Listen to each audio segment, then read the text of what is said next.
Relato digital como dispositivo pedagógico. Dispositivo pedagógico. Permite dar significados, normas, distribuciones temporales y espaciales que dan forma a la escolaridad en un determinado tiempo y espacio histórico. Se trata de toda una batería de detalles que conforman técnicas y procedimientos vinculados con la producción de subjetividad que serán caracterizadas desde los sentidos y visiones que se otorgan a la misma.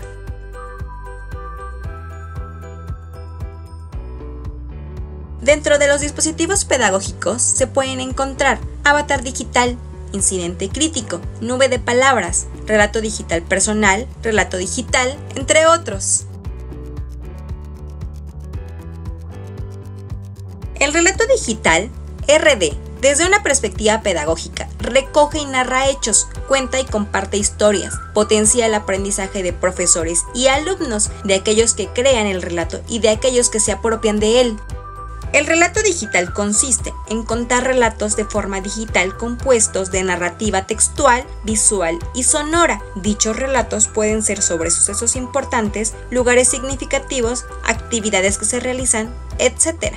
El uso del relato digital puede ser diverso. Puede servir tanto para potenciar el aprendizaje de profesores como de alumnos. Puede utilizarse para instruir en diferentes materias. Puede ser utilizado para trabajar historias personales a partir de la experiencia, para profundizar en alguna temática académica, para mejorar el aprendizaje de alguna lengua, etc.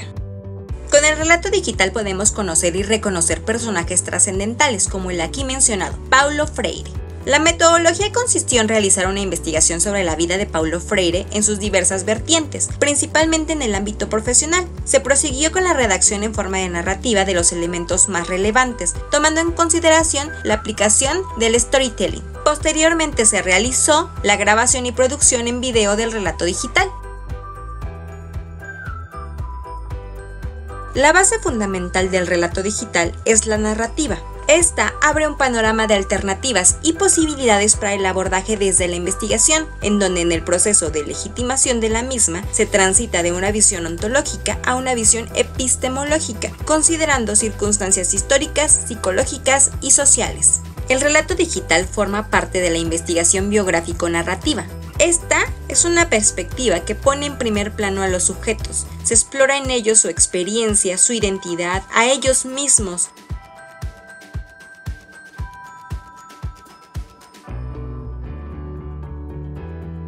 Finalmente, un componente esencial en el relato son los elementos lingüísticos utilizados, pues es a través del lenguaje que se da vida a las líneas que se desean expresar. Es por medio de las propiedades discursivas que se trastoca la realidad humana, realidad que debe ser interpretada y resignificada por el que transmite y por el que recibe dicho relato. A continuación, el relato digital de Paulo Freire.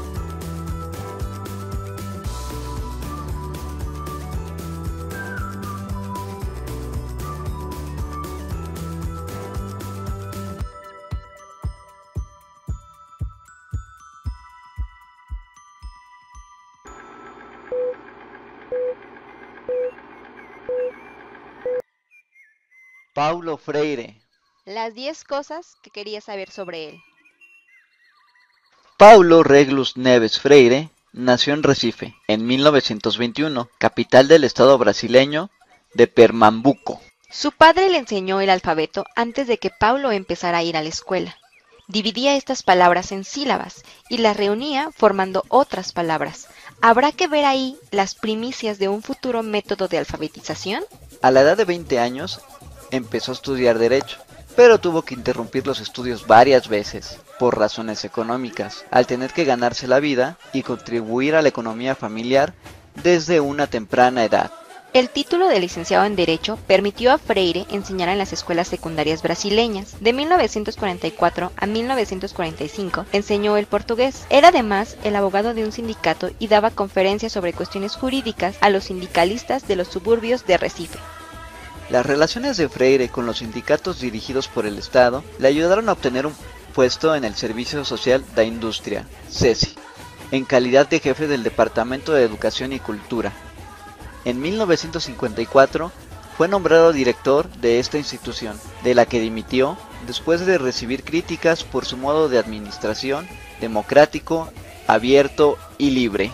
Paulo Freire trabajó en el Departamento de Educación en calidad de coordinador de proyectos de educación de adultos. Apoyó con entusiasmo la iniciativa de fundación del Movimiento de Cultura Popular, MCP, que consideraba como acción del pueblo.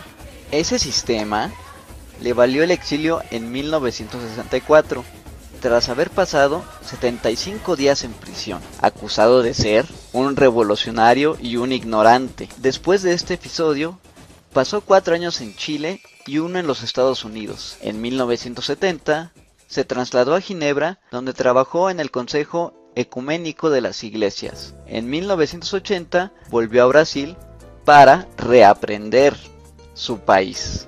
En 1989 fue nombrado secretario de Educación de São Paulo, el estado más poblado de Brasil. Durante su mandato, realizó una importante tarea para llevar a la práctica sus ideas, revisar el programa de estudios y aumentar los sueldos de los educadores brasileños.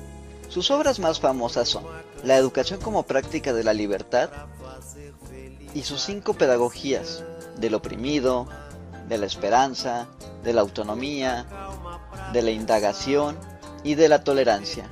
Era partidario de la emancipación del pensamiento. Freire se centró en las posibilidades humanas de creatividad y libertad en medio de estructuras político, económicas y culturales opresivas. Muere el 2 de mayo de 1997 en São Paulo, Brasil.